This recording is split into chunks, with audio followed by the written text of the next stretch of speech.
रहीम अस्सलाम वालेकुम नाज़रीन, मैं हूँ आपका मेज़बान दानिश अंसारी और आप देख रहे हैं मेरा YouTube channel Danish Ansari official. नाज़रीन, आज हम जिस विषय से बात करने वाले हैं वो किसी तारुफ नहीं पाकिस्तानी अमेरिकन सोल्जर मलिक महबूब साहब। अस्सलाम वालेकुम मलिक साहब, कैसे हैं? वालेकुम अस्सलाम, अल्लाह का करम। आप बताएँ दानिश भाई कैसे हैं आप? अल्हम्दुलिल्लाह मलिक साहब, मैं भी ठीक हूँ। मलिक साहब, आज प्रोग्राम का आगाज़ जो है वो हम बड़ी ही दिलचस्प खबर से कर रहे हैं। और पाकिस्तान के वज़ीर ख़ारिजा साहिर डार ने आज बड़ा ही इंटरेस्टिंग बयान दिया है। उन्होंने कहा है सऊदी अरब के बाद कई दीगर ममालिक भी पाकिस्तान के साथ नेटो की तर्ज का मुआहिदा करने जा रहे हैं। क्या पाकिस्तान नेटो जैसे मुआहदे वाक़ई कर पाएगा और क्या ये देर-पा मुआहदे रह पाएँगे या फिर कुछ वक़्त तक ये मुआहदे रहेंगे, उसके बाद ख़त्म हो जाएँगे? इस हवाले से भी बताइएगा।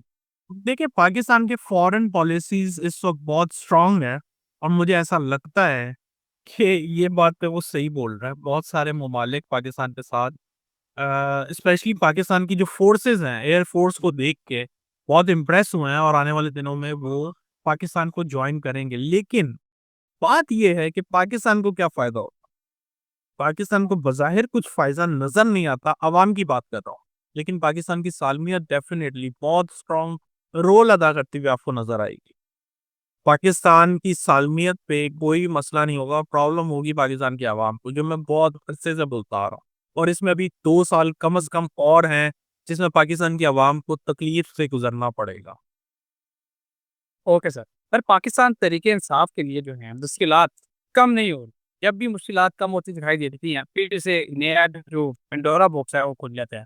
27 सितंबर को अली मीर गंडापुर ने एहतजाज किया। उस एहतजाज में ना सिर्फ बदमज़गी हुई बल्कि अली मीर गंडापुर की तरफ अ, पानी की बोतलें भी उछाली गई।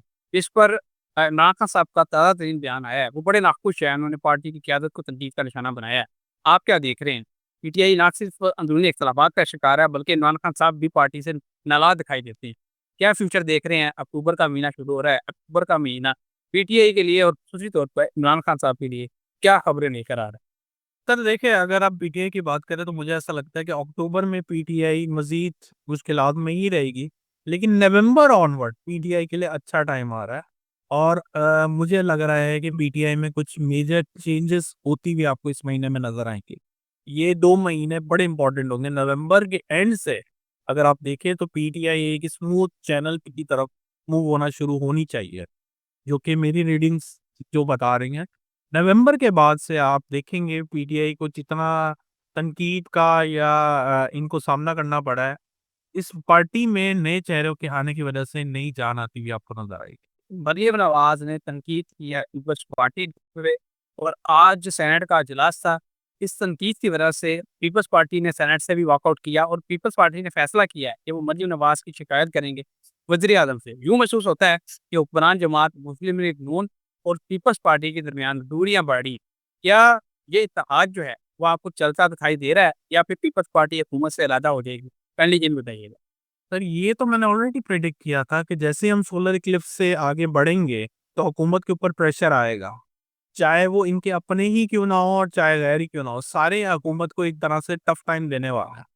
तो ये दूरियाँ अभी आपको मज़ीद बढ़ती हुई दिखेंगी, अभी तो कुछ भी नहीं है, अभी तो आगाज़ है सब। जैसे आगे हम बढ़ेंगे 16 अक्टूबर के बाद मुझे बड़े-बड़े इदारे भी इनके अगेंस्ट में खड़े होते हुए दिख रहा है। और सर ये भी बता दें, क्या यही वजह बनेगी हुकूमत के घर जाने की, शहबाज शरीफ साहब के इस्तीफे की, या अभी कहीं और से पहले? अभी अभी जो है यहाँ से लेके अगले मई जून तक ये मामला ऐसे ही रोते-धोते चलेंगे, लेकिन उस वक़्त में जाके मुझे ऐसा लगता है कि हुकूमत के घर जाने का टाइम आ जाएगा। तो अभी तकरीबन 8-9 महीने और हैं ऐसे, जो रोते-धोते चलेंगे, लेकिन मेजर चेंजेस मैं नवंबर के अंदर बहुत ज़्यादा एक्सपेक्ट कर रहा हूँ पॉलिटिकल, तो ये आपको नज़र आएँगी नवंबर। मडगास्कर एक अफ्रीकी मुल्क है, वहाँ पे हुकूमत का तख्ता पलट गया है, जबकि इटली में यूरोपियन कंट्री है, वहाँ पे एहतजाज हो रहा है और यूँ महसूस होता है कि आइंदा आने वाले 3-4 दिनों में वहाँ भी हुकूमत का तख्ता पलट सकता है। सर, आपने मेरे प्रोग्राम में प्रेडिक्शन की थी, गुज़िश्ता 2-3 प्रोग्राम्स में आपने बताया था कि दुनिया में और बहुत से ऐसे ममालिक हैं जहाँ पे हुकूमतों का तख्ता पलट जाएगा। प्लैनेटरी पोज़ीशन कुछ ऐसी बनी है, आपने देख के बताया था कि अभी और ममालिक बाकी हैं। अब मडगास्कर में भी हुकूमत का तख्ता पलट चुका है।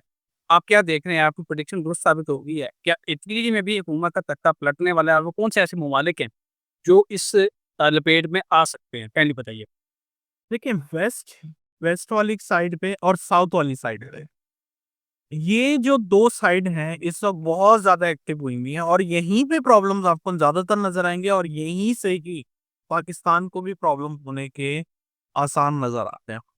तो जो भी जगह में आपको वेस्ट और ईस्ट नज़र आए, वहाँ पे आपको अभी प्रॉब्लम नज़र आएगी। आने वाले दिनों में एक बात जैसे मैं पहले कह चुका हूँ, कि लोग आपको किसी भी रीज़न से इटली में भी अगर आप देखें तो लोग किसी और रीज़न से रोडों पर आए हैं। तो मैंने आपको यही कहा था कि रीज़न ज़रूरी नहीं है कि हुकूमत गिराने के हों, रीज़न कुछ भी हो सकता है और लोग आपको सड़कों पे नज़र आएँगे।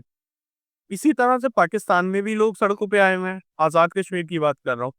और ये चीज़ें जो हैं इस वक़्त बहुत ज़्यादा शिद्दत इख्तियार करेंगी क्योंकि जुपिटर जिस साइन में जा रहा है, वो उसका कंफर्टेबल ज़ोन है। तो लोगों को बाहर आने में हिचकिचाहट ज़रा कम होगी, वो दलेरी से बाहर आएँगे, किसी भी मुद्दे को लेके। तो आने वाले दिनों में मज़ीद आपको ऐसे इंसिडेंट होते हुए मज़ीद दुनिया में नज़र आएँगे। Okay sir. सर मेरा अगला क्वेश्चन भी बड़ा इंटरेस्टिंग है। अमेरिका की सैकड़ों सालों की मुहित हिस्ट्री में पहली मर्तबा इस तरह हुआ है कि अमेरिका ने अपने दुनिया भर से जितने भी जर्नल्स हैं, तमाम जो बेसिस उन्होंने बनाए भी हैं मुख्तलिफ ममालिक में, वहाँ से तमाम जर्नल्स को आज जिस वक़्त हम ये वीडियो रिकॉर्ड कर रहे हैं, मदऊ किया और उनके वज़ीर जंग ने, जो पहले वज़ीर दिफ़ा थे, वज़ीर जंग ने उनसे खिताब करते हुए कहा कि वो एक नए महाज़ की तैयारी कर लें। जो लोग फिट नहीं हैं, वो या तो फिट हो जाएँ या फिर इस्तीफ़ा दे दें। सर, अमेरिका ने 4 गुना तेज़ रफ़्तार से नए मिसाइल बनाने का भी ऑर्डर दे दिया है मुख्तलिफ कंपनियों को। ये खबरें ऑन रिकॉर्ड हैं, आप गूगल पे जाके सर्च कर सकते हैं, हकीकत पे मबनी है। आप क्या देख रहे हैं सर आइंदा आने वाले दिनों में? क्या अमेरिका किसी नए महाज़ की तैयारी कर रहा है और ये महाज़ किस मुल्क के साथ हो सकता है? ये भी बताइएगा। देखिए, अमेरिका नहीं सिर्फ तैयारी कर रहा है, पूरी दुनिया ही तैयारी कर रही है। और मैंने आपके चैनल पे आके बहुत सी दफ़ा में बताया है कि हम तीसरी आलमी जंग की तरफ जा रहे हैं। हम तो एस्ट्रोलॉजी को देख के प्रिडिक्ट करते हैं ना सर। ये लोगों के पास एलीट क्लास के पास बहुत ज़्यादा न्यूज़ अंदर की होती है। That's why they come to this conclusion कि इनको मीटिंग बुलानी है और ऐसी चीज़ें प्लान करती हैं। तो एस्ट्रोलॉजी ये बताती है सैटर्न अपना साइकिल कंप्लीट कर रहा है 30 साल का। जैसे ही सैटर्न साइकिल अपना खत्म करेगा, एक रीसेट बटन होगा जो दुनिया को रीसेट करेगा। नए डायनामिक्स होंगे, नई जो है आपको दुनिया के स्ट्रक्चर नज़र आएँगे, नए प्लान्स नज़र आएँगे। तो ये प्लान्स नए ऐसे नहीं आएँगे रातों-रात। एक चीज़ खत्म होती है, फिर नई चीज़ें स्टार्ट होती है। तो जैसे ही न्यू चीज़ें आएँगी तो ये आपके सामने आएँगी। बट अल्टीमेटली ये चीज़ें बहुत क्लियरली इंडिकेट कर रही हैं कि हम एक बहुत बड़े महाज की तरफ जा रहे हैं। अमेरिका नहीं, पूरी दुनिया इन्वॉल्व होगी उसमें। सर इसके अलावा एक बड़ी अपडेट ये है, गुज़श्ता रोज़ डोनाल्ड ट्रंप ने ऐलान किया कि वो फ़लस्तीन में एक अमन मुआहदे की तरफ जा रहे हैं, जिसके बाद फ़लस्तीन अमन की तरफ चला जाएगा, वहाँ बेहतरी आएगी, लोग आराम से जी सकेंगे। लेकिन आज ही बहुत बड़ी अपडेट ये है कि इसराइल के प्राइम मिनिस्टर ने ये बयान दिया है कि ट्रंप के साथ जो मुआहदा तय पाया है, उसपे कई चीज़ों पे हमें इख्तिलाफ़ है। ट्रंप ने जब गुज़श्ता रोज़ ऐलान किया अमन मुआहदे का, तो पूरी दुनिया में एक उम्मीद पैदा हुई, इवन कि पाकिस्तान ने भी उसको सपोर्ट किया। लेकिन अब हालात फिर दोबारा से बैकवर्ड की तरफ जा रहे हैं। क्या वजह है कि ये मामला जो हैं जब सुलझते दिखाई देते हैं, फिर से खराब होना शुरू हो जाते हैं? क्या फ़लस्तीन में बेहतरी, अमन आता हुआ आपको दिखाई दे रहा है? या फिर ये सब कुछ जो है दिखावे के लिए है, हकीकत से इसका कोई ताल्लुक नहीं है? काइंडली ये भी बताइए। देखिए, दानिश भाई मेरे ख्याल से जून या जुलाई में मैंने ऑलरेडी प्रेडिक्ट किया था कि सितंबर में आपको फ़लस्तीन से रिलेटेड न्यूज़ अच्छी मिलना शुरू हो जाएगी और वो एक तरक्की की रास्ते पे आएगा। लेकिन प्रॉब्लम ये है कि सितारे जो है ना इस वक़्त दुनिया के, वो इतने डिस्टर्ब हैं कि कोई भी अच्छी चीज़ इतनी आसानी से होती हुई आपको नज़र नहीं आएगी। डिलेज़ आर पॉसिबल लेकिन फ़लस्तीन में ज़रूर एक तरह से पॉज़ आता हुआ मुझे नज़र आ रहा है और आएगा भी सही इंशाअल्लाह। लेकिन एक बात याद रखिएगा, इसका मतलब ये नहीं है कि जो आने वाली जंगें हैं वो रुक जाएँगी। मुझे अभी भी अगले 6 महीने में जैसे मैं बोल चुका हूँ, बहुत दफ़ा बोला हुआ है कि बहुत सारे महाज़ ओपन होते हुए नज़र आ रहे हैं। बहुत शुक्रिया सर, आपने अपने कीमती वक़्त में से कुछ वक़्त निकाला और उतनी ज़बरदस्त प्रेडिक्शन हमारे साथ शेयर की। इंशाल्लाह नेक्स्ट प्रोग्राम में ऐसे ही इंटरेस्टिंग टॉपिक के साथ दोबारा पेश होंगे। अगली वीडियो तक के लिए मुझे और मलिक महबूब साहब को इजाज़त दीजिए। अल्लाह हाफ़िज़।